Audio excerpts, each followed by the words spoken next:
யாத்ராகமம் 34ஆம் அதிகாரம் 10ஆம் வசனத்தை வாசிக்கலாம். இதோ நான் ஒரு உடன்படிக்கை பண்ணுகிறேன், பூமி எங்கும் எந்த ஜாதிகளிடத்திலும் செய்யப்படாத அதிசயங்களை உன் ஜனங்கள் எல்லாருக்கும் முன்பாகவும் செய்வேன். உன்னோடு கூட இருக்கிற ஜனங்கள் எல்லாரும் கர்த்தருடைய செய்கையை காண்பார்கள். போதும். உன்னோடு கூட இருக்கிற ஜனங்கள் கர்த்தருடைய செய்கையை காண்பார்கள். கடந்த வாரத்திலே உங்களிடத்திலே 3 விதமான கிரியைகளை குறித்து பேசினேன். முதலாவது மாம்சத்தின் கிரியை. மாம்சத்தின் கிரியை என்ற தலைப்பில் பேசி முடித்த அந்த வாரத்தில் மாம்சத்தின் கிரியை உள்ள சிலரை நான் சந்திக்க வேண்டியிருந்தது. இரண்டாவது பிசாசின் கிரியை. இந்த 2 கிரியை அழிக்கத்தான் இயேசு நமக்குள்ள வந்தார். எனக்கு என்ன புரியலன்னா, பல வருடங்களாக நாம் சபைக்கு வந்தோம், என்ன அழிய மாட்டேங்குது?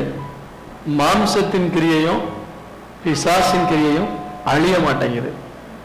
நீங்க எப்ப ஜெபம் பண்ணாலும் ஆண்டவர்கிட்ட கேளுங்க, ஆண்டவர் எனக்குள்ள இருக்கிற மாம்சத்தின் கிரியை, எனக்குள்ள இருக்கிற பிசாசின் கிரியை அழிச்சு போடுங்க ஆண்டவரே, எனக்குள்ள வெளியே வர வேண்டாம். அடிக்கடி அந்த கிரியை எனக்குள்ள வந்துருது, அது வேண்டாம் ஜெபம் பண்ணுங்க.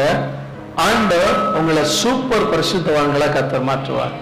அல்லேலூயா. மூன்றாவது ஆண்டவர் கிரியை செய்கிறது. ஆண்டவர் முதலாவது நமக்கு உள்ளே கிரியை செய்கிறார். நமக்குள் எனக்குள் கிரியை செய்கிற அவருடைய வல்லமையான என்று அப்போஸ்தலனாகிய பவுல் கொலோசியருக்கு எழுதின நிருபம் 1:29 அவன் சொன்னதை நாம் வாசித்தோம்.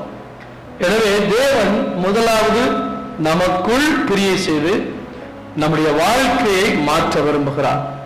வாழ்க்கை மாற்றப்பட்டவர்கள் தான் கிறிஸ்தவர்கள். இன்றைக்கு நான் அடிக்கடி சொல்லுகிற ஒரு காரியம், அநேக இடங்களிலே போன வாரத்தில் ஒரு குடும்பத்தோடு பேசிக் கொண்டிருக்கும் பொழுது அவர்களும் அதை ஒத்துக்கொண்டார்கள். சபை என்பது இன்னைக்கு ஒரு ஹோட்டல் போல மாறிவிட்டது. அவங்கவுங்க வர்றாங்க, அவங்கவுங்க விரும்பினதை சாப்பிட்றாங்க, பில்லை கட்டிட்டு போயிட்டே இருக்காங்க, ஒருத்தருக்கு ஒருத்தர் ஐக்கியம் இல்லைன்ட்டு. ஆனால் நம்ம சபையை பொறுத்தளவுக்கு இனி அஸ்திபாரத்திலிருந்து ஆரம்பிப்போம். ஆராதனை முடிஞ்ச உடனே வெளியே ஓடாம தயவு செய்து அப்படியே பெண்களோட ஆண்களோட போய் பார்த்து புதுசா வந்தவங்களை, மற்றவங்களை, விசுவாசிகள், தெரிஞ்ச விசுவாசிகளை பார்த்து ஒருவருக்கோடு கை கொடுத்து பேசுங்க. வெளியே நின்று ரோட்ல நின்று நமக்கு தெரிஞ்சவங்களை பார்த்து பேச வேண்டாம், இங்கேயே நின்று பேசுங்க. அது தேவ ஐக்கியமா இருக்கும். ஆமென் சொல்லுவோமா? ரோட்ல நின்று பேசுறது பார்க்கறதுக்கு நல்லா இல்ல, உள்ளுக்குள்ளேயே நின்று என்ன செய்யலாம், பேசலாம். ஒருத்தருக்கு ஒருத்தர் நல்லா விசாரிச்சு எப்போ வந்தீங்க, என்ன, எப்படி இருக்கீங்க, வேலை எப்படி இருக்கு, ஒருத்தருக்கு ஒருத்தர் நீங்க பார்த்து பேசுங்க, ஐக்கியத்தை பலப்படுத்துங்க. இன்னும் இந்த ஐக்கியம் சபைக்காக இருக்க வேண்டும். நாளடைவில் சபையில நம்ம ஐக்கியப்பட்டுட்டு சபைக்கு எதிராக நம்முடைய ஐக்கியம் மாறிவிடக்கூடாது. கடந்த நாட்கள்ல இந்த அனுபவம் எனக்கு நிறைய ஏற்பட்டிருக்கு. ஏதாவது ஒரு விசுவாசியை கண்டிக்கும் போது இன்னொரு விசுவாசி சேர்ந்து சர்ச்சுக்கு வர மாட்டாங்க. ஏன்னா அவங்க என் ஃப்ரெண்டு, அவங்கள அப்படி சொல்லிட்டீங்களே, என்ன எப்படி உங்களுக்கு ஃப்ரெண்டுனா சர்ச்சில் வந்துதான் ஃப்ரெண்டு. இப்ப 2 பேரும் ஒன்னா சேர்ந்துட்டாங்க, எதுக்கு எதிராக மாறிட்டாங்க? சபைக்கு. காலமா இந்த சபை வாங்குற அடி அதுலதான் வாங்குது. காலமா இந்த சபைக்கு விழுகிற அடி இங்க வந்துதான் எல்லாரும் பழகுறாங்க. ஆனா கடைசியில் எதற்கு எதிராக தான் போர்க்கொடி தூக்குகிறார்கள்? சபைக்கு எதிராக தான். நாங்க ரொம்ப உடைஞ்சு போயிருக்கோம், ரொம்ப காயப்பட்டிருக்கோம். எனவே அன்பான கர்த்தருடைய பிள்ளைகளே, நமக்குள் ஒரு மாற்றம் வருமானால் நமக்குள்ள எந்த பிரச்சனையும் வராது. ஆமென் சொல்லுவோமா? எனவே நான் என்ன சொல்ல வரேன்னா, விசுவாசியுடைய ஆவிக்குரிய வாழ்க்கை சரியில்லாட்டா அது எங்களை ரொம்ப பாதிக்கும். எங்க கையில பணம் இல்லாட்டா கூட நாங்க சந்தோஷமா இருப்போம். ஆனா விசுவாசி ஆவிக்குரிய ஜீவியத்துல வளராட்டா எங்களால தாங்க முடியல. இத்தனை ஆண்டுகளாகி உங்களுக்குள்ள ஒரு வளர்ச்சி இல்லையே என்கிற ஏக்கம் இருக்க ஆரம்பிக்கிறது. எனவே இன்றைக்கு இருக்கிற நீங்கள் ஒரு தீர்மானம் எடுங்க, ஆண்டவரே நான் வளர வேண்டும், அதற்கு நீ எனக்குள்ள கிரியை செய்யும். நமக்குள் ஆண்டவர் கிரியை செய்ய வேண்டும் என்றால் வேத வசனம் நமக்குள் இருக்க வேண்டும், கிறிஸ்து நமக்குள் இருக்க வேண்டும், பரிசுத்த ஆவியானவர் நமக்குள் இருக்க வேண்டும் என்று பார்த்தோம். நமக்காக தேவன் கிரியை செய்கிறார். நம்மை விடுவிக்கும்படியாக, நமக்கு உதவி செய்யும்படியாக நமக்காக தேவன் கிரியை செய்கிறார். மூன்றாவதாக நம்மோடு இணைந்து தேவன் கிரியை செய்கிறார். கடந்த வாரத்தில் பார்த்தோம். இன்னைக்கு 2வது காரியத்தை கொஞ்சம் அதிகமாய் வலியுறுத்தி சொல்ல விரும்புகிறேன். நமக்காக தேவன் கிரியை செய்யும் போது அதனுடைய விளைவுகள் என்ன? ஒரு தேவன் தம்முடைய பிள்ளைகளுக்காக இந்த பூமியில செயல்படும் போது என்ன விளைவுகள் ஏற்படுகிறது என்பதை பார்க்க போகிறோம். ஆண்டவர் சொன்னார், உன்னோடு கூட இருக்கிற ஜனங்கள் எல்லாரும் கர்த்தருடைய செய்கையை காண்பார்கள். உங்களோடு ஒரு தேவன் இருக்கிறாருங்கிறத செயல்ல காட்டணும். ஒரு இடையில சத்தமா சொல்லுவோமா? உங்களோடு தேவன் இருக்காருங்கிறத ஜனங்களுக்கு நீங்க தெரிவிக்கிறது இல்லை, உங்களுடைய செய்கை அல்ல. கொஞ்சம் வாலிப பரிசு எக்கோ வருது. அதாவது நல்ல கவனிங்க, நான் செய்கிற கிரியை என்ன? நான் ஒரு கிறிஸ்தவனாய் மாறின உடனே நான் ஒரு இந்துவா இருக்கிறேன், கிறிஸ்தவனாய் இருக்கிறேன். நான் கிறிஸ்தவன் என்று எப்படி வெளிக்காட்டிக் கொள்கிறேன்? ஒருவேளை என்னுடைய உடையை நான் வெள்ளை உடையாக மாற்றிக்கொண்டு நான் கிறிஸ்தவனாகிவிட்டேன் என்று தெரிவிக்கலாம். இன்னொரு விதத்தில் நான் ஒரு பேட்ஜ் அணிந்து கொண்டு Jesus saves, Jesus loves, Jesus heals என்று பேட்ஜ் அணிந்து கொண்டு நான் கிறிஸ்தவன் என்பதை காட்டலாம். இன்னும் சொல்ல போனால் எங்க போனாலும் என் கூட பைபிள் எடுத்துக்கிட்டே போயிட்டு நான் ஒரு கிறிஸ்தவன் என்பதை காட்டலாம். உலகத்துக்கு நான் இப்படித்தான் காட்டுகிறேன். ஆனால் ஆண்டவர் எப்படி காட்ட விரும்புகிறார்? அவருடைய செய்கை. ஆமென் சொல்லுவோமா? நான் எனக்கு நானே செய்து கொள்ளுகிற என்னுடைய செய்கை அல்ல, அவர் எனக்காக கிரியை செய்கிறதை ஜனங்கள் பார்க்கணும். எப்பா, நீ கும்புற தெய்வம் உன் கூட இருக்காரு. ஏன்னா உன் கூட நீ உன் பலத்துல இதை நடக்கல, உன் அறிவுல இது நடக்கல, உன் அனுபவத்துல இது நடக்கல, ஏதோ உன் கூட ஒரு சக்தி இருக்கு அப்படின்னு ஜனங்கள் காண வேணும். அதுக்காக தான் கர்த்தர் கிரியை செய்கிறார். எத்தனை பேருக்கு ஆண்டவர் இப்படி கிரியை செய்ய முடியும் நம்புறீங்க? உங்களுக்காக கிரியை செய்ய முடியுமா? அப்ப ஆண்டவர் நமக்காக கிரியை செய்வார் என்றால், ஆண்டவர் நமக்காக கிரியை செய்யும் போது அதனுடைய வெளிப்பாடுகள் என்ன என்பதை முதலாவது பார்க்க போகிறோம். சங்கீதம் 116 அதிகாரம் 12, 13 வசனத்தை வாசிக்கலாம். சங்கீதம் 116 அதிகாரம் 12, 13 வசனங்களை வாசிக்கலாம்.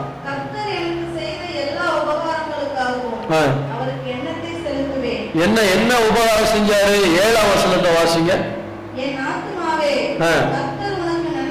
கர்த்தர் உனக்கு நன்மை செய்தபடியா.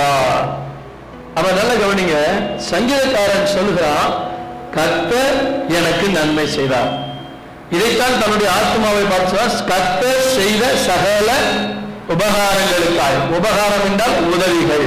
அப்ப என் கூட இருக்கிற தேவன் எனக்கு சில உபகாரங்களை செய்கிறார், சில நன்மைகளை செய்கிறார். அப்படி நன்மை செய்யறதுடைய விளைவு என்ன? இப்ப வாசிங்க 13ஆம் வசனம். ரட்சிப்பின் பாத்திரத்தை எடுத்துக்கொண்டு கர்த்தருடைய நாமத்தை தொழுது கொள்வேன். எனக்கு அன்பான கர்த்தருடைய பிள்ளைகளே, உங்களோடு கர்த்தர் கிரியை செய்கிறார். உங்களுக்காக கிரியை செய்கிறார்னா முதல்ல உலகத்துக்கு பல காரியங்கள் தெரிவதற்கு முன்பாக உங்க ஆராதனை வித்தியாசமான ஆராதனையா மாறும். ஆமென் சொல்லுவோமா? ஆண்டவர் என்னுடைய வாழ்க்கையில நன்மைகளை செய்யும் போது ஆட்டோமேட்டிக்கா என்னுடைய ஆராதனை மாற ஆரம்பிக்கும். ஆண்டவரே எனக்கு நன்மை செய்தீரு, எனக்கு கிருபை செய்தீரு, எனக்கு சுகம் தந்தீரு, என்னுடைய எதிரிகளை ஆண்டவரே என்னை விட்டு விரட்டினீரு, என் நஷ்டத்தை லாபமாய் மாற்றினீரே, என் இழப்பை ஈடுகட்டினீரே, என் வியாதியை சுகமாக்கினீரே என்று ஆண்டவர் செய்த உபகாரங்களை நினைக்கும் போது அதனுடைய விளைவுகள் நல்ல ஒரு அர்த்தமுள்ள ஆராதனையா மாறும். ஆமென். அப்ப ஆண்டவர் உங்க வாழ்க்கையில கிரியை செய்தார் என்றால் உங்க ஆராதனையை வச்சே தெரிஞ்சுக்கலாம் கர்த்தர் உங்களுக்காக கிரியை செய்தாரா இல்லையா. சில நேரத்தில் ஆண்டவர் நமக்காக கிரியை செய்திருந்தாலும் நம்ம ஆராதனையில கவனத்தை செலுத்த மறந்துடுறோம்.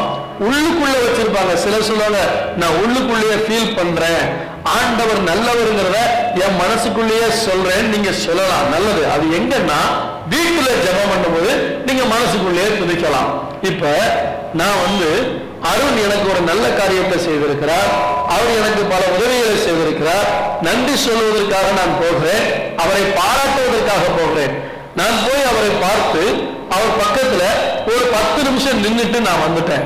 என்னப்பா செஞ்சுட்டு வந்த? அருண் பக்கத்துல போன ஒண்ணுமே பேசலையே, நின்றுட்டு இல்ல நான் அவருக்கு நன்றி சொன்னேன். உன் வாயை திறக்கவே இல்லையே, நான் உள்ளத்துல சொன்னேன். உள்ளத்துல சொன்னது அவருக்கு எங்க தெரிய போகுது? நீ போன பார்த்த உள்ளத்துல சொன்னது உண்மைதான் இல்லைங்கள, ஆனா பப்ளிக்கா வரும்போது நீ அவர்கிட்ட பேசினாதான் மற்றவங்களுக்கு என்ன செய்யும் தெரியும், அவருமே அதை புரிந்து கொள்வார். இதை போலதான் நான் முழங்கால் படிட்டு தனியா ஜெபிக்கும் போது மனசுக்குள்ள ஒருவேளை ஆண்டவரே செய்த எல்லா உபகாரங்களுக்காக நன்றின்னு சொல்லியிருக்கலாம். ஆனா சபையில வரும்போது எனக்கு நன்மை செய்த தெய்வத்துக்கு நன்றி சொல்லும் பொழுது, ஆண்டவரே செய்த நன்மைகளுக்கு நன்றி சொல்லும் போது பக்கத்துல உள்ள விசுவாசி பார்ப்பாங்க, ஆண்டவர் அவருக்கு நன்மை செய்திருக்காரு, ஆண்டவரே என்னுடைய சகோதரனுக்கு நீ நன்மை செய்தீரே அதுக்காக தோத்துறோன்னு இவருடைய ஆராதனையை வர ஆரம்பிக்கும். எனக்கு மட்டும் செய்யல, உனக்கு மட்டுமா செஞ்சிருக்காரு அப்படின்னு பொறாமப்படக்கூடாது. எனக்கு செய்யாட்டாலும் பரவாயில்ல, என்னோடு சேர்ந்து கர்த்தருடைய பந்தியில பங்கு பெறுகிற என்னுடைய சகோதரனுக்கு செய்திருக்கிறாரு அதற்காய் தோத்துறான். என்னோடு பங்கு பெறுகிற என் சகோதரிக்கு ஆண்டவர் செய்திருக்கிறாரு அதற்காய் சோத்துறான். நீங்க யாரோ அவங்க யாரோ, ஆனா இயேசு என்கிற ஒரே தெய்வத்தினுடைய பிள்ளைகளாக அவருடைய வெளியேறப்பட்ட ஒரே ரத்தத்தால் மீட்கப்பட்டிருக்கிறபடியால் நம்ம எல்லாருக்கும் ஒரே தகப்பனா இருக்கிறபடியால் யாருக்கு நன்மை செய்தாலும் அதற்காக நன்றி சொல்ல கற்றுக்கொள்ள வேண்டும். ஆமென் சொல்லுவோமா? அப்ப ஆண்டவர் யாரோ ஒருத்தருக்கு இப்ப யாராவது ஒருத்தவங்க ஒரு பொருள் வாங்கிட்டாங்க, அவங்க கண்டிப்பா ஆண்டவருக்கு நன்றி சொல்லியிருப்பாங்க. உங்க கண்ணு முன்னாடி இன்னொருத்தவங்க ஏதாவது ஒரு நல்ல பொருளை புதுசா வாங்கினாங்கன்னா நீங்க என்ன சொல்லணும்? நானும் தான் அந்த சர்ச்சுக்கு வர்றேன், இவ்வளவு நாள் வரேன், எனக்கு ஒண்ணுமே தரலை ஆண்டவரே, அவங்களுக்கு மட்டும் இதெல்லாம் செய்றீங்களே அப்படின்னு சொல்றதை விட்டுட்டு, ஆண்டவரே அவங்களுக்கு இதை செய்ததற்காக உமக்கு நன்றி ஆண்டவரே, நீங்க அப்படி சொல்லி பாருங்க. ஆண்டவரே என் கண்ணு முன்னாடி என்னுடைய சகோதரனுக்கு அல்லது என்னுடைய சகோதரிக்கு இந்த நன்மைகளை செய்தீரே நன்றி அப்படின்னு சொல்லி பாருங்க. அடுத்து உங்க வாழ்க்கையில நல்ல காரியங்களை நடத்த ஆண்டவர் உதவி செய்வார். எனவே அடுத்தவங்களுக்கு ஒரு காரியத்தை கர்த்தர் செய்யும் போது நன்றி சொல்லுங்க. உங்களுடைய நன்றி வெளிப்பிரகாரமா இருக்கும். உள்ளத்துல அதாவது வெளிப்படுத்தப்படாத அன்பு உபயோகமற்றது. ஒரு கணவன் ஒரு மனைவியை நேசிக்கிறாருன்னா அவர் செயல்ல காட்டணும், அந்த பேச்சுல அன்பு தெரியணும். இல்ல செயல்ல ஏதாவது அன்பை வெளிப்படுத்துறதுக்கு ஏதாவது செயல்கள் இருக்கணும். இதெல்லாம் வந்துட்டு நான் உள்ளத்துல அன்பா இருக்கேன் தெரியுமா உனக்கு அப்படின்னா, உள்ளத்துல இருக்கிற அன்பு யாருக்கு வேணும்? அறிவிக்கப்படாத அன்பு எதற்காக? வெளிப்படுத்தப்படாத அன்பு எதற்காக? இதைத்தான் ஆண்டவர் சொல்றாரு, நீ என் மேல அன்பா இருக்க, ஆனா வார்த்தைகள்ல வெளிப்படுத்து. ஆண்டவர் நமக்கு நன்மை செய்வார் என்றால் கர்த்தருடைய செயல் நமக்குள் வரும் பொழுது அதனுடைய விளைவுகள் நம்முடைய ஆராதனை வித்தியாசமா இருக்கும், நம்முடைய துதிகள் வித்தியாசமா இருக்கும். ஆர்ப்பரிப்போடு கூட கர்த்தரை துதிக்க ஆரம்பிப்போம்.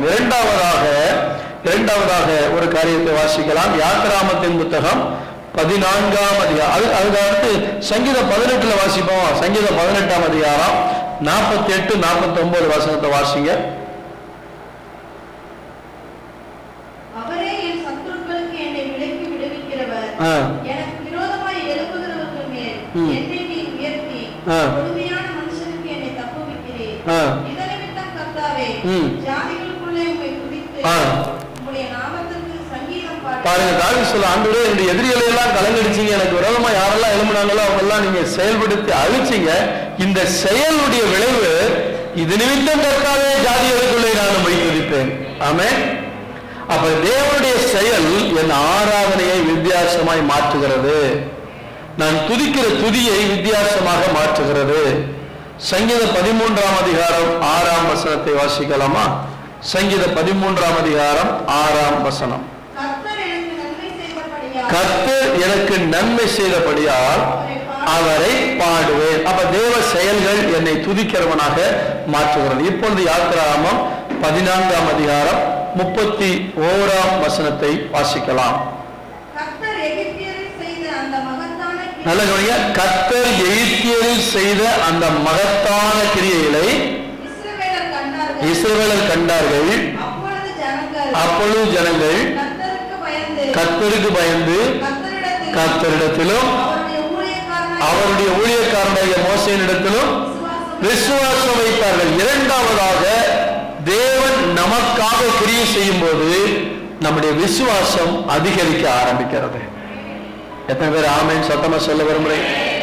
தேவன் எனக்காக ஒரு காரியத்தை செய்யும் போது என்னுடைய விசுவாசம் அதிகரிக்கிறது. ஜனங்கள் எல்லாரும் கர்த்தருடைய செய்தியை காண்பாங்கன்னா எனக்காக கர்த்தர் செய்த என்ன, பார்வோனுடைய சேனையை கர்த்தர் கலங்கடித்தான். அது இஸ்ரவேல் ஜனங்களுக்காக கர்த்தர் செய்த ஒரு காரியம். பார்வோன் இஸ்ரவேல் ஜனங்களை தேவனை ஆராதிப்பதற்கு விடமாட்டேன் என்று தடை போட்டான். ஜனங்கள் ஆண்டவரை நோக்கி முறையிட்டார்கள். கர்த்தர் தம்முடைய ஊழியக்காரனாகிய மோசேயை அனுப்பி அற்புதங்களை அடையாளங்களை செய்தார். ஆண்டவர் பலவிதமான அற்புதங்களை செய்தார். கடைசியில் செங்கடலை என்ன செய்தார்? பிளந்தார். இதெல்லாம் கர்த்தருடைய செயல். மோசே பிளக்கல, கர்த்தர் செய்தார். கர்த்தருடைய செயல்கள் விசுவாசத்தை அதிகரிக்க வைக்கக்கூடியது. அல்லேலூயா சொல்லுவோமா? அல்லேலூயா. அப்ப கர்த்தருடைய செய்கை என்ன செய்யுது? நம்முடைய விசுவாசத்தை அதிகரிக்க பண்ணுது. உங்க விசுவாசம் அதிகரிக்கணும்னா, ஆண்டவரே என் வாழ்க்கையில உங்க செயல்கள் அதிகமாய் காணப்படட்டும், எனக்காய் கிரியை செய்யுங்க ஆண்டவரே. இன்னொரு வசனத்தை வாசிக்கலாம். யோவான் 2ஆம் அதிகாரம் 11ஆம் வசனம். இவ்விதமாக இயேசு இந்த முதலாம் அற்புதத்தை கலிலேயாவில் உள்ள கானா ஊரிலே செய்து தம்முடைய வலிமையை வெளிப்படுத்தினார். அவருடைய சீஷர்கள் அவரிடத்தில் விசுவாசம் வைத்தார்கள். தேவன் செய்த ஒரு அற்புதம், ஒரு கல்யாண வீட்டுக்காக கர்த்தர் கிரியை, கல்யாண வீட்டுக்குள் கிரியை செய்யவில்லை, அந்த வீட்டுக்காக, அந்த வீட்டுக்கு அவமானம் வந்துடக்கூடாதுங்கிறதுக்காக. ஒரு கல்யாண வீட்டுல பாதியில திராட்சை ரசம் குறைஞ்சு போச்சு. நம்ம ஊர்ல பாயாசம் ஊற்றுவாங்களே, அந்த மாதிரி பாதி பந்தியில பாயாசம் போயிட்டா அந்த வீட்டுக்காரவங்கள வந்தவங்க எல்லாம் திட்டுவாங்க, மொய் மட்டும் வாங்க, ஒழுங்கா அவனுக்கு சோறு போட தெரியலையாமாங்க. அது அவங்களுக்கு வேதனையை உண்டாகும். எனவே இந்த வீட்டுல, அந்த இஸ்ரேல் தேசத்துல திராட்சை ரசம் கொடுப்பார்கள். அந்த திராட்சை ரசம் பாதி கொடுத்து இருக்கும்போது காலியாச்சு. அந்த வீட்டுக்கு அவமானம் வரப்போது. தேவன் அந்த இடத்துல தண்ணீரை திராட்சை ரசமாய் மாற்றி ஒரு அற்புதம் செய்தார். இந்த அற்புதம் விசுவாசிகளுடைய விசுவாசத்தை அதிகரிக்க ஆரம்பித்தது. அப்ப ஆண்டவர் நமக்காய் கிரியை செய்யும் போது நம்முடைய ஆராதனை வித்தியாசமாய் மாறும். இரண்டாவது, நம்முடைய விசுவாசம் அதிகரிக்க ஆரம்பிக்கும். இதுவரைக்கும் கர்த்தர் என் வாழ்க்கையில எத்தனையோ நன்மைகளை செய்திருக்கிறார் அப்படின்னு சொல்ல நல்ல கையை வைத்து காட்டுங்க பார்க்கலாம். அப்ப உங்க விசுவாசம் அடுத்து வரக்கூடிய தேவையை பார்க்கும்போது குறையக்கூடாது. என்ன செய்யணும்? கூடணும். நான் அடிக்கடி யோசிச்சு பார்ப்பேன், பின்னாடி திரும்பி பார்த்தா ஏகப்பட்ட பிரச்சனைகள், ஏகப்பட்ட தரித்திரங்கள், ஏகப்பட்ட போராட்டங்களை கடந்து வந்திருக்கிறேன். அப்ப முன்னாடி இருக்கிறத பார்க்கும்போது நான் சொல்லுவேன், ஒரு நாள் நீ எனக்கு பின்னாடி போற. ஆமே, நான் எனக்கு முன்னாடி எவ்வளவோ பிரச்சனை போராட்டம் வந்துச்சு, அதையெல்லாம் கடந்து வந்துட்டேன். நீயும் இன்னும் கொஞ்ச நேரத்தில் எங்கதான் போற. அப்ப பின்னாடி திரும்பி பார்த்து, ஆண்டவரே இவ்வளவு காரியங்களை தாண்டி வர உதவி செய்தே, உமக்கு நன்றி ஆண்டவரே. அப்ப விசுவாசம் அதிகரிக்கணும். அடுத்து ஒரு பெரிய சோதனை பார்த்துமே ஐயோ ஆண்டவரே சோர்ந்து போக கூடாது. உங்க விசுவாசம் என்ன செய்யணும்? அதிகரிக்க ஆரம்பிக்கணும். இதுவரைக்கும் இல்லாத ஒரு சவால் வரப்போகுது. என்ன செய்ய போறோம்? என்ன செய்ய போறோம்? சோர்ந்து போக போறோமா? விசுவாசிக்க போறோமா? இதுவரை உதவி செய்த தேவன் என்னோடு கூட இருக்கிறார். இதுவரை எனக்கு அற்புதம் செய்கிற தேவன் என்னோடு இருக்கிறார். அவர் இனிமேலும் எனக்கு உதவி செய்வார். ஆமே. எனவே என்னுடைய விசுவாசம் அதிகரிக்கிறது. தேவனுடைய செயல் என் விசுவாசத்தை அதிகரிக்கிறது. அப்படின்னா ஆண்டவருடைய செயல்கள் தொடர்ந்து உங்க வாழ்க்கையில் நடந்து கொண்டே இருக்க வேண்டும். ஆண்டவருடைய செயல்கள் உங்க வாழ்க்கையில தொடர்ந்து நடக்க நடக்க நடக்க உங்க விசுவாசம் என்ன செய்யும்? பெருகிட்டு. அப்ப ஜெபம் பண்ணும்போது, ஆண்டவரே என் வாழ்க்கையில உங்களுடைய கிரியை நடக்க வேண்டும் ஆண்டவரே. மூன்றாவதாக என்ன செய்ய வைக்குமா? முதலாவது ஆராதனை அர்த்தமுள்ளதாய் மாறும். இரண்டாவது விசுவாசம் அதிகரிக்கும். மூன்றாவதாக அப்போஸ்தலர் 5ஆம் அதிகாரம் 28 to 32 வரைக்கும் வாசிக்கலாம்.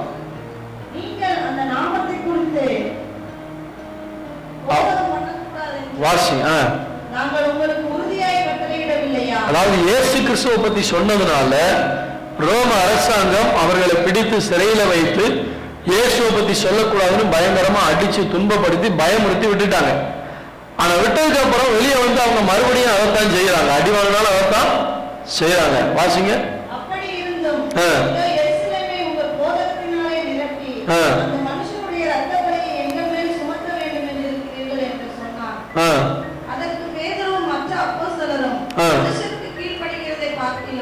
தேவனுக்கு கீழ்ப்படிகிறதே அவசியமாய் இருக்கிறது.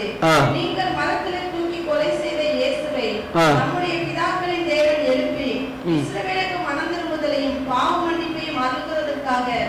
அவரை அதிபதியாகவும் இரட்சகராகவும் தமது வலது கரத்திலே உயர்த்தி. நல்ல கவனிங்க, இவங்களுக்குள்ள ஒரு தைரியம். முதல்ல எந்த அரசாங்கத்தை பார்த்து பயந்தாங்களோ அதே அரசாங்கத்தை பார்த்து தைரியமா பேசுறாங்க. என்ன பேசுறாங்க? நாங்க தெய்வத்துக்கு கீழ்ப்படிவதை பார்க்கணும், உங்களுக்கு கீழ்ப்படிவது பெரிய காரியம் அல்ல. அப்ப என்ன வந்துருச்சு அவங்களுக்குள்ள? ஒரு தைரியம். ஒரு அல்ல சொல்லுவோமா?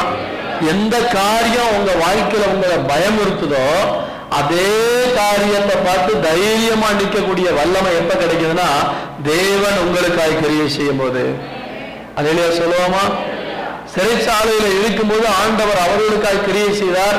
கர்த்தர் பூட்டப்பட்ட சிறையிலிருந்து வெளியே கொண்டு வந்தார். கர்த்தருக்கு ஸ்தோத்திரம். தேவனுடைய கிரியைகள் நம்முடைய ஊழியத்திலே ஒரு தைரியத்தை கொண்டு வருகிறது. ஆமென் சொல்லுவோமா? நேற்றுக்கு சாயந்தரத்துல ஒரு காட்சியை நான் பார்த்தேன். ரொம்ப மனசு உடைஞ்சு போயிட்டேன். கானா என்று சொல்லக்கூடிய தேசத்துல முஸ்லிம்கள் அதிகமா இருக்கிறார்கள். நீக்ரோக்கள், கருப்பு இனத்து ஜனங்கள், முஸ்லிம்கள் அதிகமா இருக்கிற பகுதி. அங்கே ஒரு 3-4 பேர் சுவிசேஷ ஊழியம் செய்து ஆண்டவரை ஏற்றுக்கொண்டார்கள். அவங்க ஊழியம் செஞ்சாங்களா அல்லது அங்க இருக்கிற விசுவாசிகளான்னு தெரியல. ஊர் ஜனமே திரண்டு வந்து அந்த ஊர்ல வெளியே வந்து இந்த வாய்க்கால் மாதிரி வெட்டி வச்சிருப்பாங்க பார்த்தீங்கன்னா, தண்ணி வர்றதுக்கு, மழை காலத்துல தண்ணி வர்றதுக்கு. அந்த வாய்க்கால்ல 3 பேரையும் கீழே தள்ளி, வாய்க்கால்லாம் இடுப்பளவு கூட தண்ணி எல்லாம் வரல, காஞ்சி போன அந்த ஓடை, அதுல 3 பேரையும் தள்ளி குச்சி எடுத்து 3 பேரையும் அடி அடின்னு அடிக்கிறாங்க. ஏன்னா அவங்க கிறிஸ்தவர்கள். அடி அடி அடின்னு அடிக்கிறாங்க. அடி தாங்க மாட்டாம வெளியே எந்திரிச்சு வர்றாங்க. அங்கிருந்து ஓடி வந்து ஒருத்தன் அப்படி துள்ளி குதிச்சு எத்தி மறுபடியும் கீழே விழ வைக்கிறான். இப்படியே ஒரு 10 அதை தொடர்ந்து அடிச்சு அடிச்சு அடிச்சு அவங்களை எழும்ப முடியாம அடிச்சு பக்கத்துல இருக்க மரத்துல இருக்க கிளைகள்லாம் பிச்சு அவங்க மேல போட்டு தீய வச்சு கொளுத்திட்டான். தீ பிடிச்சு எந்திரிச்சு வர்றாங்க. ஊரு ஜனம் வேடிக்கை பார்க்குது. தீ பிடிச்சு எந்திரிச்சு வரும்போது மறுபடியும் எத்தி உள்ள தள்ளி விடுறான். அப்படியே கதறி கதறி கதறி கதறி தீக்கட்டையா மாறிட்டாங்க. ஏன்? இயேசுக்காக. நான் ஆண்டவர்கிட்ட கேட்டேன், ஆண்டவரே எனக்கே மனசு தாங்கல, உங்களுக்கு மனசு தாங்கலையா? நான் ஆண்டவர்கிட்ட கேட்டேன், எனக்கே மனம் பதறுதுப்பா. ஆண்டவர் எனக்கு ஞாபகப்படுத்தின ஒரே ஒரு காரியம், என்னுடைய அப்போஸ்தலர்களை சிங்கத்தின் வாய்களுக்கு இரையாக்கினார்கள். அப்போஸ்தலனாகிய பேதுருவை தலைகீழா சிலுவையில் அடிச்சு கொண்டாங்க. என் நாமத்துக்காக இப்பொழுது துன்பம் அனுபவிக்கிறவர்கள் பாக்கியவான்கள். எனக்கு புரியல. ஆனா இரத்த சாட்சியா மரிக்கிற ஒவ்வொருத்தருக்கும் பரலோகத்துல முதல் இடத்தை கர்த்தர் கொடுக்கிறார். அல்லேலூயா சொல்லுவோமா? அதை பார்த்த உடனே என் மனசு கொஞ்ச நேரம் அப்படியே ரொம்ப என்ன சொல்றது, நம்ம மெட்ராஸ் பாஷையில சொல்லுவாங்களே, எனக்கு பெஜார் ஆயிடுச்சுப்பா அப்படின்ட்டு. அதை பார்த்தோன்னே பெஜார் ஆயிட்டேன். அப்படி தீ எரிச்சுக்கிட்டு இருக்கு உடம்பு, அதுக்குள்ள தள்ளி விடுறாங்க. இன்னும் ஈராக்ல இப்ப சமீபத்தில் நடக்கிற தலையை வெட்டுறாங்க. குழந்தைங்களுடைய தலையை வெட்டி தலையை ஒருத்தன் பிடிச்சிருக்கான், உடம்ப ஒருத்தன் பிடிச்சிருக்கான். நல்லா கவனிங்க, இப்படியெல்லாம் அந்த நாட்கள் நடந்துச்சு. ஆனாலும் அவர்களோடு தேவன் இருந்தபடினால் தைரியமா, உயிரே போனாலும் பரவாயில்ல, தைரியமா ஊழியம் செஞ்சாங்க. இன்னைக்கு இருக்கிற விசுவாசிகளே, ஒரு சின்ன தலைவலி வந்தா கூட நம்ம என்ன செய்ய மாட்டேங்கிறோம்? சர்ச்சுக்கு வர மாட்டேங்கிறோம், ஊழியத்துக்கு வர மாட்டேங்கிறோம். ஆனா ஒண்ணு தெரிஞ்சுங்க, நமக்கு நல்ல தருணத்தை கர்த்தர் கொடுத்திருக்கிறார். அடுத்தவங்களோட கம்பேர் பண்ணி பார்க்கும்போது நியாய தீர்ப்பு நாள்ல நம்ம வெட்கப்பட வேண்டியிருக்கோம். உனக்கு இவ்வளவு வேலை, இவ்வளவு வசதி, இவ்வளவு படிப்பு எல்லாத்தையும் கொடுத்திருந்தேன், உனக்கு மனசு இல்லாம போச்சு. ஆனா அவன் உயிரை கொடுத்துக்கிட்டு எனக்காக ஊழியம் செய்யறானே, அதை பார்க்கும் பொழுது உன்னையும் அவனும் கம்பேர் பண்ணும்போது யாரை பரலோகத்துல விடுறது? ஆண்டவர் கேட்பார். எனவே 3வது தைரியத்தை கொடுக்கிறது. ஆமென் சொல்லுவோமா? முதலாவது கர்த்தர் நமக்காக கிரியை செய்யும் போது ஆராதனை வித்தியாசமாய் மாறும். 2வது கர்த்தர் நமக்காக கிரியை செய்யும் போது நம்முடைய விசுவாசம் அதிகரிக்கும். 3வது கர்த்தர் நமக்காக கிரியை செய்யும் போது தைரியம் அதிகரிக்கும். எவ்வளவு எதிர்ப்பு வந்தாலும் தைரியம் அதிகரிக்கும். 4வதாக ஒரு காரியத்தை சொல்கிறேன், கர்த்தருக்கு ஸ்தோத்திரம். 4வதாக ஆண்டவர் நம்மோடு கூட இருக்கும்போது என்ன நடக்கிறது என்பதை வாசியுங்கள். யோசுவாவின் புத்தகம் 2ஆம் அதிகாரம் 9 11 வசனம் வரைக்கும் வாசிக்கும்.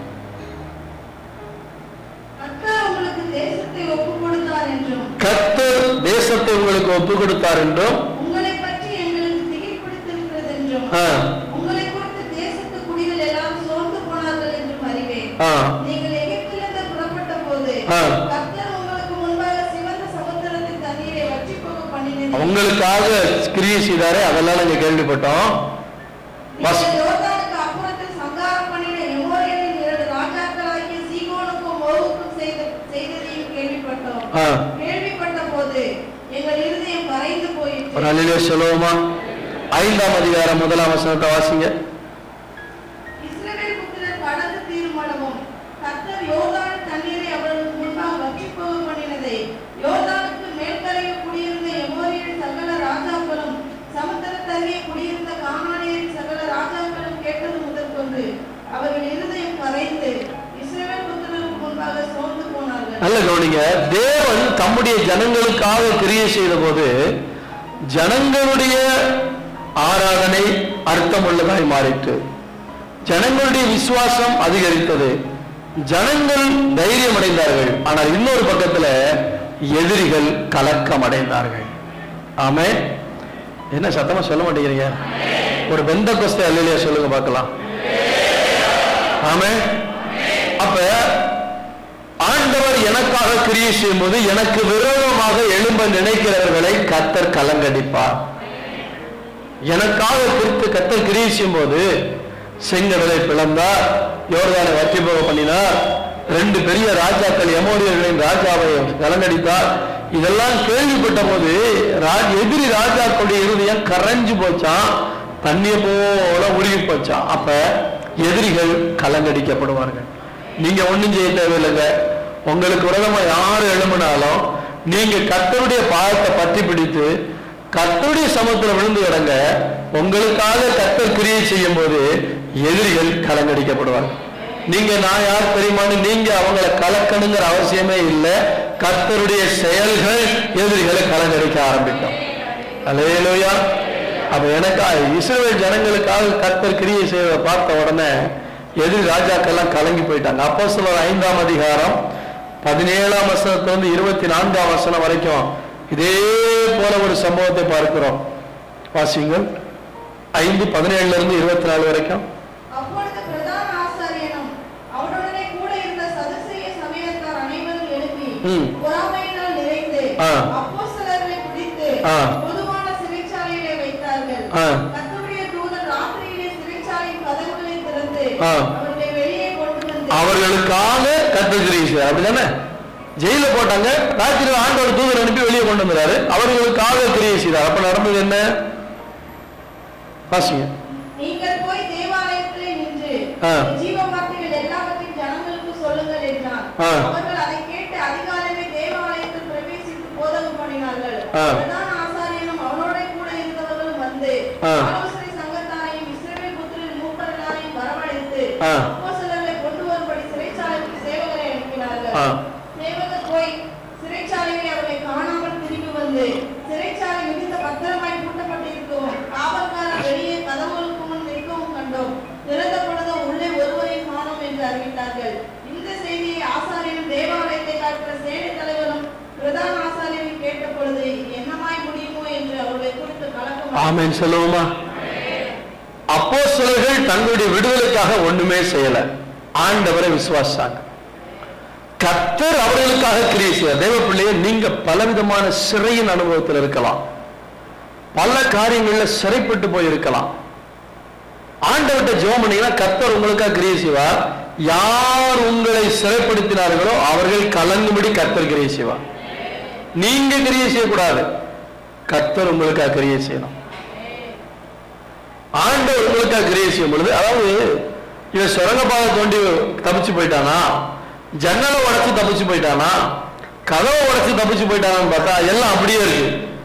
ஆனா ஆள் மட்டும் வெளியே போயிட்டாங்க. அதான் ஆண்டவர் அற்புதமாய் நடத்துற காரியம். நீங்க ஆண்டவர்கிட்ட விசுவாசம் வைக்கும் போது, ஆண்டவர்கிட்ட ஜெபம் பண்ணும் போது, நான் முதல்ல சொன்னேன், உங்களுக்காக கர்த்தர் கிரியை செய்யணும்னா நீங்க ஜெபம் பண்ணணும். ஜெபம் இல்லாதவங்களுக்கு கர்த்தர் கிரியை செய்யவே, எனக்காக அவங்க ஜெபம் பண்ணாங்க, இவங்க உனக்காக அவங்க சாப்பிடலையே, நீ தானே சாப்பிடுற, உங்களுக்காக அவங்க உடுத்தலையே, நீங்க தானே உடுத்துறீங்க, அப்ப உங்க பிரச்சனைக்கு நீங்க தான் ஜெபம் பண்ணணும். நீங்க ஜெபம் பண்ணா கர்த்தர் உங்களுக்காக கிரியை செய்வார். அந்த கிரியை உங்கள் மேல் மூர்க்க வெறி கொண்டு அலைகிற எதிரிகளை கலங்கடிக்க ஆரம்பிக்கும். அல்லேலூயா, அல்லேலூயா, கர்த்தர் ஸ்தோத்திரம். மூன்றாவது, அடுத்தபடியாக ஐந்தாவதாக, ஆண்டவர் நமக்காய் கிரியை செய்யும் போது என்ன நடக்கும்? தானியேலுடைய வாழ்க்கை எடுத்துக்கொள்ளுங்க. சாத்ராக், மேஷாக், ஆபேத்தினுடைய என்ன கவனிங்க, அந்த சம்பவம்லாம் உங்களுக்கு தெரியுங்கிறதுனால தானியேல் 3ஆம் அதிகாரத்திலையும் 5ஆம் அதிகாரத்திலும் இருக்கு. என்ன கவனிங்க, 2ஆம் அதிகாரத்திலையும் தானியேலை சிங்கக்கபில போட போகிறார்கள். 6ஆம் அதிகாரத்தில் எதற்காக? தேவனை நோக்கி ஜெபம் பண்ணதுனால. நடந்தது என்ன? தானியேலை சிங்கக்கபில போட்டாங்க. சிங்கங்கள் அவனை கடிக்கல. ஏன்? அவன் சொல்ல, ராஜாட்ட, சிங்கங்கள் என்னை சேதப்படுத்தாதபடி கர்த்தர் ஒரு தூதரை அனுப்பி அது வாயை என்ன செஞ்சாரு? கட்டி போட்டாரியா? எனக்காக ஒரு தேவன் என்ன செய்கிறார்? ஆச்சரியப்படுறான் ராஜா. எல்லாரும் ஆச்சரியப்படுறாங்க. உங்களுக்கு ஒண்ணுமே நடக்கலையே. தீரதிக்கு போறாங்க சாத்ராக், மேஷாக், ஆபேத்நேகோவை. அவங்களுக்கு ஒண்ணுமே நடக்கல. ராஜா ஆச்சரியப்பட்டு எழுந்திருக்கிறான். தேவன் உனக்கா கிரியை செய்யும் போது உன் எதிரிகளை ஆச்சரியப்பட வைப்பார். ஆமென். உனக்கா கிரியை செய்யும் போது ஒண்ணு கலங்கடிப்பாரு, ரெண்டாவது ஆச்சரியப்பட வைப்பார். எப்ப இவங்களை சாதாரண ஆளுன்னு நினைச்சோம், நான் இவங்களோட ஒரு தேவன் இருக்கார். ஆமென், ஸ்தோத்திரம்.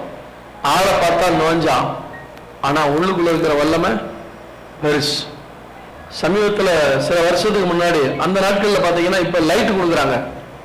Red light, green light. Button அமுக்குனா கிரீன், இன்னொரு பட்டன் அமுக்குனா ரெட்டுன்னு. அந்த நாட்களில் ஒரு தகடுல நில் அல்லது ஸ்டாப்னு இருக்கும். போலீஸ்காரங்க கையில் மாட்டிட்டு இருப்பாங்க. பார்த்துருக்கீங்களா? எத்தனை பேர் பார்த்துருக்கீங்க? நில் அப்படிங்கிற ஒரு போர்டு. ஆளை பார்த்தா நோஞ்ச மாதிரி இருப்பாரு. அங்கிருந்து ஒரு பெரிய லாரி வேகமா வரும். ஒரு வாட்டுக்கு லாரி எல்லாம் பார்த்து பயப்பட மாட்டாரு. இப்படி வந்து இங்க வர இப்படி ஸ்டாப் பாரு, அவ்வளவு பெரிய லாரி வந்து இவர் பக்கத்துல என்ன செய்யும்? இவர் உடம்பு பார்த்து பயப்படுதா? சொல்லுங்க. ஐயோ, இந்த ஆள் மேல மோதினா லாரி உடைஞ்சு போகும் அப்படின்னு அந்த ஆளை பார்த்தா நிக்குது. எதை பார்த்து நிக்குது? அவருக்கு அது அரசாங்கம் கொடுத்திருக்கிற அதிகாரம். அல்லையே சொல்லுவோமா? கையில் இருக்க போர்டுகளால், அந்த போர்டுங்க யூனிஃபார்முக்கு அவ்வளவு பவர் இருக்கு. ஆச்சரியம், இந்த ஆள் இப்படி கையில் இருந்தா நிக்குது. அதே போலதான் நம்முடைய வாழ்க்கையில ஆண்டவர் நமக்காக கிரியை செய்யும் போது கர்த்தருடைய அத்தாரிட்டி நமக்குள்ள இருக்கும். ஏங்க, பேய் கதை சொன்னாலே பயந்து ஓடக்கூடிய ஆளு நானு. இன்னைக்கு பேய விரட்டுறேன்னா எப்படி? அவர் நமக்காக கிரியை செய்யும் போது எதிரிகளை ஆச்சரியப்பட வைக்கும். ஆமென், அல்லேலூயா. சொல்லுங்க, முதல்ல வந்து சொல்லுங்க, கர்த்தர் உங்களுக்காக கிரியை செய்யும் போது என்ன நடக்கும்? ஆராதனை அர்த்தமுள்ளதாய் மாறும். இரண்டாவது, ஆண்டவரை நமக்காக கிரியை செய்யும் போது விசுவாசம் வளரும். மூன்றாவதாக தைரியம் வரும். நான்காவதாக எதிரிகளை கலங்கடிக்கும். ஐந்தாவதாக எதிரிகள் ஆச்சரியப்படக்கூடிய அளவுக்கு இவங்களுக்கு இந்த ஞானம் எப்படி வந்துச்சு, இந்த அறிவு எப்படி வந்துச்சு, எப்படி இவங்களை கொண்டு நடக்குதுன்னு எதிரிகளை ஆச்சரியப்பட வைப்பார். கடைசியாக ஒரு காரியத்தை சொல்லி முடிக்க விரும்புகிறேன். யோசுவா 9ஆம் அதிகாரம் 3 இருந்து 6 வரைக்கும் வாசிங்க.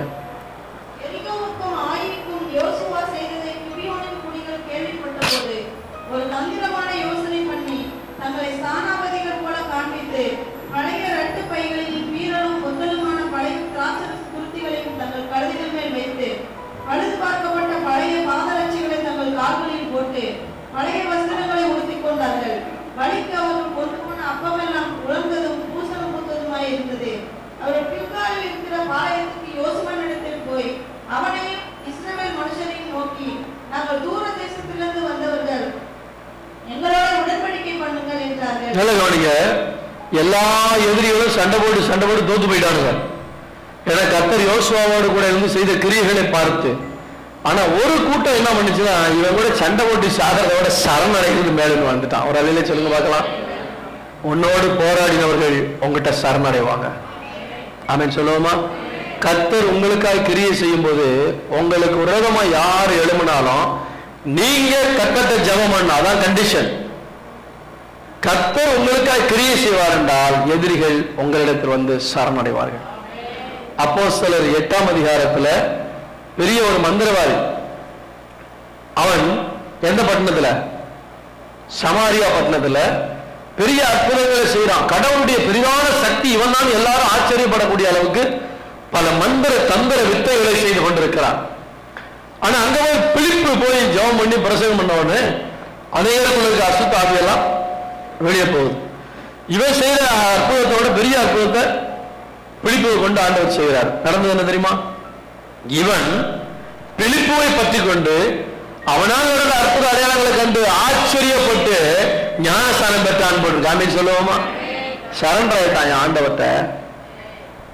எவ்வளவு பெரிய எதிரியா இருந்தாலும் சரி, நீங்க கர்த்தரோட இருந்தா கர்த்தர் உங்களுக்காக கிரியை செய்யும் போது உங்களுக்கு விரோதமாய் எழும்புகிறவர்களை உங்கள் பட்சமாய் கர்த்தர் கொண்டு வருவார்.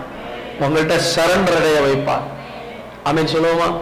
ஜெபம் பண்ணுங்க, ஆண்டவர் எனக்கு விரோதமா எழும்புனவங்களை கலங்கடிங்க, அடிச்சு கொள்ளுங்க அப்படின்னு ஆண்டவர் அவங்க சரணடையணும். நல்லா இருந்தா போதும். நாம் என்ன செய்யணும்? சரணடையணும் என்று ஜெபியுங்கள். கர்த்தர் சொல்ற அப்போஸ்தலர் 16ஆம் அதிகாரத்துல நான் சொல்லுகிற காரியங்கள்லாம் மனசுல வச்சுங்க. என்ன கவனிங்க? அப்போஸ்தலர் 16ஆம் அதிகாரத்துல அப்போஸ்தலனாகிய பவுல் ஊழியம் செய்தபடியால் அவனை கொண்டு போய் சிறைச்சாலையில வைக்கிறார்கள். சிறைச்சாலைக்காரன் அடிச்சு துன்பப்படுத்தி கால்களை தொழுமரத்துல மாட்டி வைத்து விட்டான். நான் போன வாரத்திலே சொன்னேன், கர்த்தர் பவுலுக்காக கிரியை செய்தார் என்று.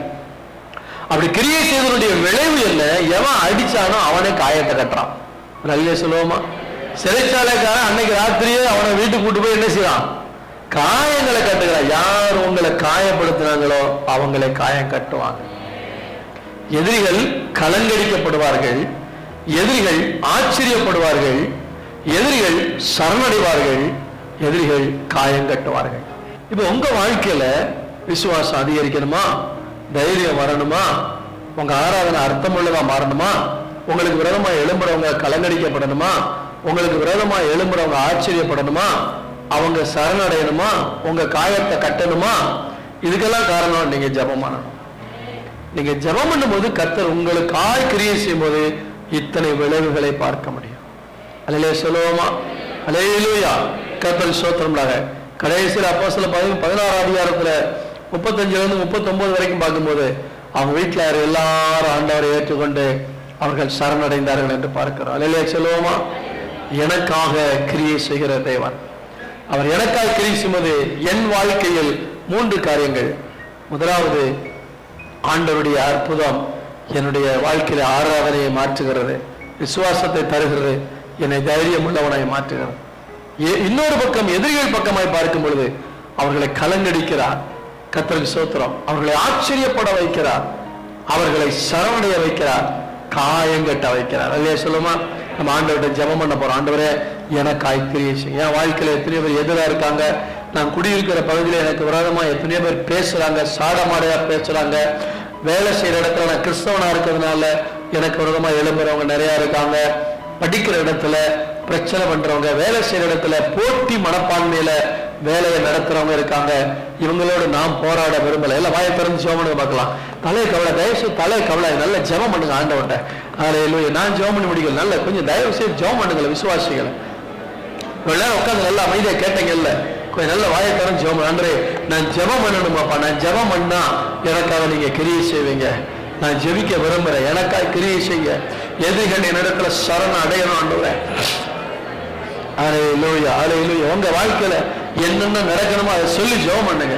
உங்களுக்காக கிரியை செய்ய அவர் தயாரா இருக்கார். உங்களுக்காக கிரியை செய்ய அவர் போதுமான தேவனா இருக்கிறார். ஓ ஜீசஸ், அல்லேலூயா, அல்லேலூயா. உன் தைரியம் அதிகமாகும். கர்த்தர் உனக்காக கிரியை செய்யும் போது உன்னுடைய விசுவாசம் அதிகரிக்கும், உன்னுடைய தைரியம் அதிகரிக்கும். எதிரிகள் கலங்குவார்கள். கர்த்தாவே எனக்காக கிரியை செய்யும் என்று கேளுங்கள். எனக்காக கிரியை செய்யுங்கப்பான்னு ஜெபம் பண்ணுங்க. உங்களுக்காக கிரியை செய்வார். உபவாசம் போட்டு ஜெபம் பண்ணு, உபவாசம் போட்டு ஜெபம் பண்ணு. ஒரு நேரமாவது வயிற்று காலி பண்ணி போட்டு ஜெபம் பண்ணு. கர்த்தர் உனக்காக கிரியை செய்வார், உனக்காக கிரியை செய்வார். ஓ அல்லேலூயா, அல்லேலூயா, அல்லேலூயா. ஆண்டவரே எங்களுக்காக கிரியை செய்யுங்கப்பா, எங்களுக்காக கிரியை செய்யுங்க ஆண்டவரே என்று ஜெபம் பண்ணுவோம். எங்களுக்காக கிரியை செய்யுங்க, எங்கள் கிரியை அல்ல. அல்லேலூயா அப்பா, எங்களுக்காக கிரியை செய்யுங்கப்பா, எங்களுக்காக கிரியை செய்யுங்க ஆண்டவரே. அல்லேலூயா. நல்ல ஆண்டவரே, நீர் எங்களுக்காக கிரியை செய்கிற தேவன். உன்னோடு இருக்கிற ஜனங்கள் எல்லாரும் கர்த்தருடைய செய்கையை காண்பாங்கன்னு சொன்னீங்களே. நாங்க அப்பா எங்க சபை விசுவாசிகள் எங்கெல்லாம் வாழ்றாங்களோ அங்கெல்லாம் இவர்கள் ஆராதிக்கிற தெய்வம் அவர்களுக்காக கிரியை செய்கிறீர் என்பதை சுற்றிலும் இருக்கிற ஜனங்கள் காணும்படி உம்முடைய கிரியை உம்முடைய பிள்ளைகளுடைய வாழ்க்கையில வெளிப்படும்படியாய் ஜெபிக்கிறேன். அற்புத கரத்தில் ஒப்பு கொடுக்கிறேன். இதற்காக நன்றாய் ஜெபிக்கட்டும். உள்ளான கிரியைக்கு முக்கியத்துவம் கொடுத்த நம்முடைய பிள்ளைகள் தேவன் வெளியரங்கமாய் தன்னுடைய வாழ்க்கையை கிரியை செய்ய நன்றாய் ஜெப ஜீவியத்தை நம்முடைய பிள்ளைகளுக்கு வளர்த்து தருவீராக. அற்புத கரத்தில் ஒப்பு கொடுக்கிற ஆசீர்வாதத்தை வழி நடத்துங்க. இயேசுவின் நாமத்தில் பிதாவே. என் ஆத்துமாவே கர்த்தரை ஸ்தோத்திரி, என் முழு உள்ளமுடைய பரிசுத்த நாமத்தை ஸ்தோத்திரி. என் ஆத்துமாவே கர்த்தரை ஸ்தோத்திரி, கர்த்தர் செய்த சகோபாரங்களை மறவாதே. ஆமென். நம்முடைய கர்த்தராகிய இயேசு கிறிஸ்துவின் கிருபையும் பிதாவாகிய தேவனுடைய அன்பு பரிசுத்த ஆவியானவருடைய அன்யோன்ய ஐக்கியமும் நம் அனைவரோடும் அவருடைய வரை வரைக்கும் என்னைக்கு தங்கியிருப்பதாக. ஆமென்.